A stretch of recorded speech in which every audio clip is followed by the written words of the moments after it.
The war has entered a new phase. And this is truly one of the most exciting periods thus far in the war.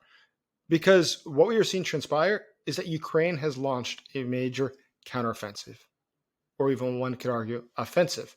But it's not the sort that anyone had expected. It's something totally different. In the last 48 hours, Ukraine has taken the war deeper into Russia than ever before. And it's hitting not only militarily sensitive targets, but targets that, if they continue to strike, the Russian military will lose. So let's look at exactly what's gone on. So on June 9th, 2 long-range Ukrainian drones struck the Progress electronic warfare plant in Chuvashia. That's 975 kilometers from the Ukrainian border. To put that in perspective, Chuvashia is closer to Kazakhstan than to Kiev. That facility manufactured Kometa antennas, which are a key component for shielding Shahed drones. And they also do the communications jamming for the Iskander as well as Kalibr missiles. That strike was a massive success, as we know, because there is photos of it. Fire broke out everywhere, and the plant now is closed. Production came to a full stop. Now think about that. If these missiles or drones can no longer be protected from the Ukrainians, they no longer have the jamming capabilities, that means they can be shut down more effectively. That means that Russia's major tool, its major instrument, doesn't function without these parts. And Ukraine is going after the factories that produce parts that it knows that Russia cannot get more of. Hence why the other attacks we've seen recently have been so important. They go after things that Russia simply cannot replace. Keep in mind, Russia currently is dependent on Iran for drone support, and it's dependent on North Korea for artillery support and missile support. And that's how broken Russia is at this point. That's all they've got. So any strike like this to the internal capacity of Russia, their native capacity, that's huge. There's no way they're going to be getting it back anytime soon. But that wasn't the only thing that went on today. This is a very exciting day. The Ukrainian Special Forces also hit an airfield, military airfield, in Nizhny Novgorod region. That's 640 kilometers inside of Russia. And they damaged at least 2 MiGs and a Su-class jet that was used to launch Kinjal hypersonic missiles. So in parallel to that, despite those other attacks, they sent 9 drones into Moscow's airspace, and it grounded flights from 3 of Moscow's major airports, which are all the major airports in Moscow. These were not some random strikes, though. And that's the important part, is that they were deliberate. They were targeted operations. And just think about what they hit.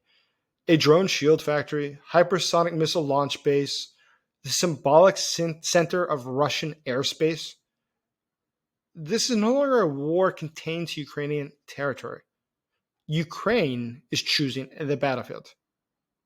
And Ukraine has decided that the war will now be fought inside of Russia. My name is Jason J. Smart. I'm a special correspondent for the Kyiv Post, and I've spent the last 2 decades studying and working against the Putin regime, something that got me blacklisted by them already 15 years ago.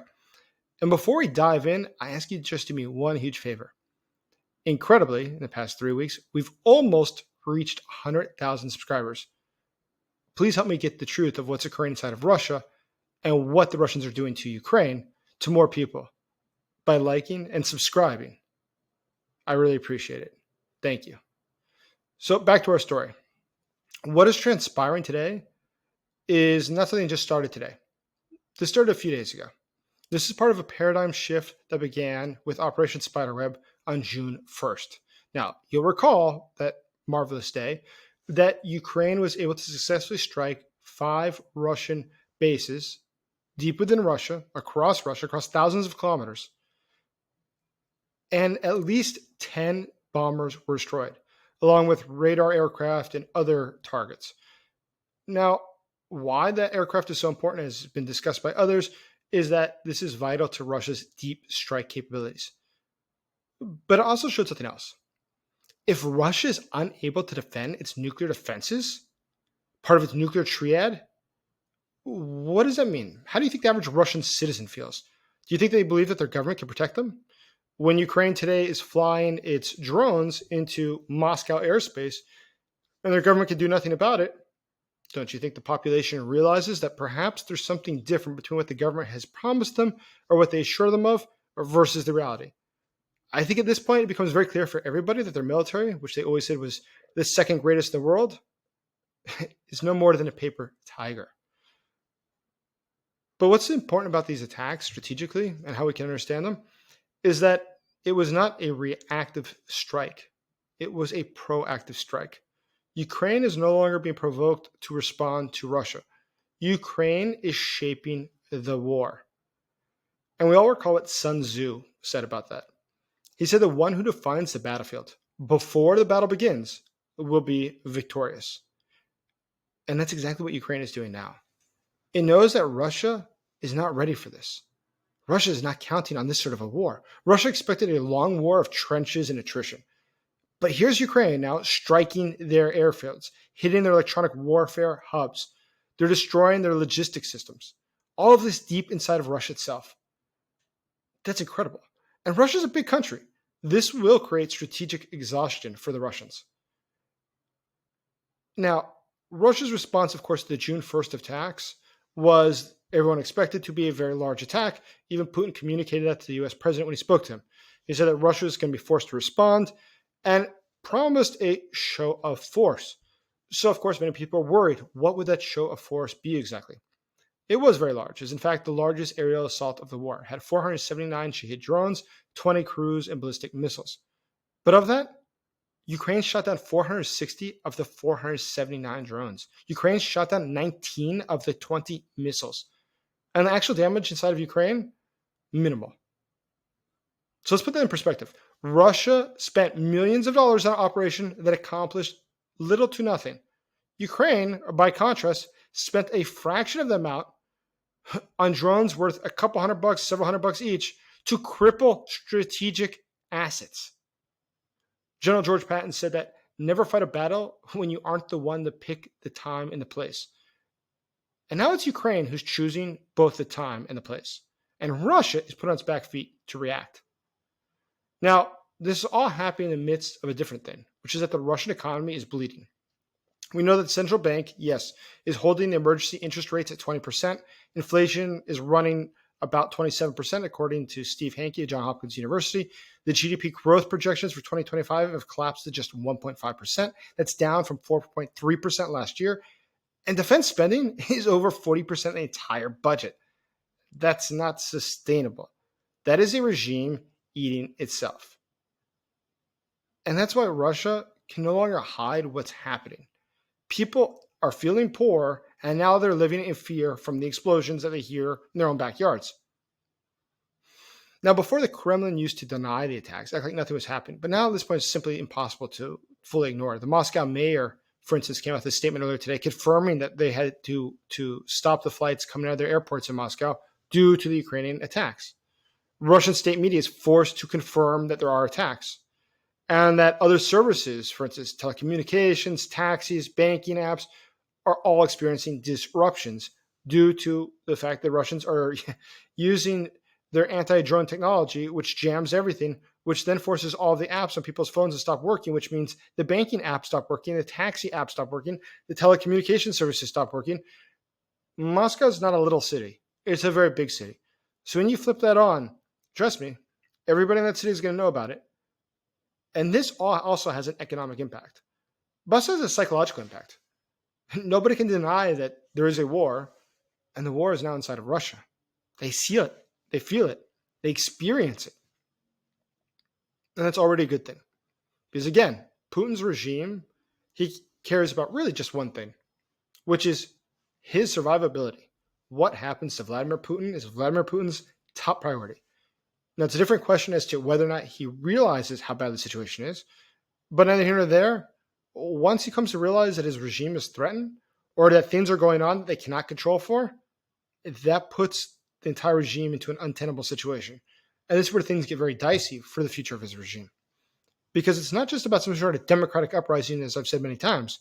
It's that if you're an oligarch or a military leader or intelligence leader, and you realize, Putin is weak or he's disconnected from reality, or look, the situation's totally in chaos, here's my moment to take power. Because I can be the new Putin. When you look at the history of dictatorships, that is not uncommon.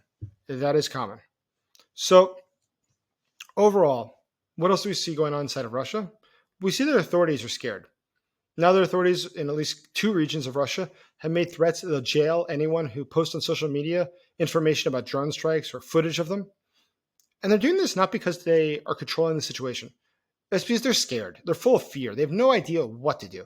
How do you justify that the great Russian army cannot protect the capital from Ukraine's cheap drones?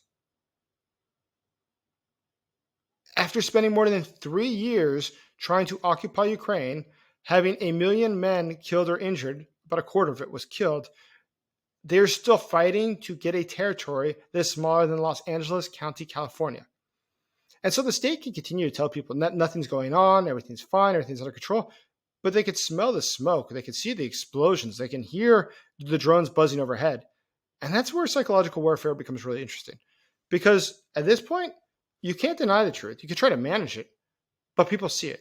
And they see the inconsistency between the lies the government tells them and what their own two eyes tell them. And at some point, there's more and more people checking out of the system, believing the lies they hear on Russian TV. And that's why Ukraine's attacks are more about just launching drones. Ultimately, it's pressure campaigns. And it's not just with the drones. It's also the cyber attacks. Listen, they've hit the Russian railways. They've disrupted military mobilization. They've struck the electronic warfare production facilities. They've struck so deep inside of Russia now that Russia has absolutely no idea what to do. And what do you do if your facility is 600, 800, 975 kilometers into their territory being struck? Russia has a huge lack of air defense. And of course, if Putin has a choice of more air defense around his house, his mansion, his palace, or more for the Russian military facility, which one do you think the bureaucrats can choose is more important? If something bad happens to Putin, or almost bad happens to Putin, you're going to be in a bad way. So of course you're going to prioritize sending all the air defense near to Putin. And then some of it's going to go to the front. But protecting facilities within Russia, Russia doesn't have the capacity to produce enough air defense at this point. It cannot protect within its own country. And this is where Russia is being stretched really thin. And this is exactly what the Ukrainians count on. That's why, by the way, the brilliant move by the Ukrainians last year to move into Kursk, Russia, as well as Belgorod, Russia, was so important. It destabilized the Russians. They were totally prepared for one thing, which is to occupy Ukraine. But now, how to get the Ukrainians out of Russia? And they still haven't. Putin set a hard deadline of more than 9 months ago to expel the Ukrainians, and they're still there. That shows you how unprepared Russia is to defend its own land. And it's not just about the number of soldiers they lack. They don't have enough communications technology to communicate across a huge territory with all their military. They don't have enough capacity to send what is necessary, logistics, to send things around the country as they need to at this point, because the logistic structures within Russia are being attacked by Ukraine. And it's something that's going to continue. It's not going to stop. Ukraine's just going to continue striking logistics, continue striking Russian bases, keep hitting hard within Russia to show the Russians that they have to pull troops out of Ukraine, pull more of their technology out of Ukraine to be able to protect their own land. So this war is no longer on the border, not in the eyes of Russia, not in the eyes of their military. This is not even inside of Ukraine. This is not Kursk, Russia, which is the border. No, this is now a war inside of Russia. And Russian citizens know that. And it's not just that they hear the drones overhead. They also now are seeing empty supermarket shelves. They're sitting in silent, grounded airport terminals. They're being told not to post anything on social media. But the more that the state tries to cover it up, the more the state loses legitimacy. It's ultimately that empires or dictatorships don't fall in the silence. It's that they fall in the contradiction. It's that people no longer believe what they're being told. So at this stage, you should definitely expect more strikes. You're definitely going to see more. Because what we saw is not a one-off shift. Ukraine is attacking not just military targets, but the entire logic, the entire strategic system of this war. And they will lower Russian military resolve. They will create fear in the Russian general population. And there will certainly be panic in the Kremlin elites. Because there's a cognitive dissonance for all this. Ukraine is no longer just reacting to Putin's war. It is defining the terrain.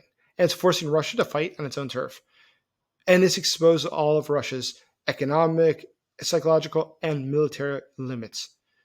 And every time that Russia is forced to confirm that something has gone wrong, that something is blown up in their country that they could not stop, it's a good sign. It shows that Ukraine saw and took the initiative. Ukraine, undoubtedly at this stage, is winning the initiative. If this analysis was able to help you or help clarify the situation, please do me a favor and like and subscribe. Thank you for watching. And as always, thank you for supporting Ukraine.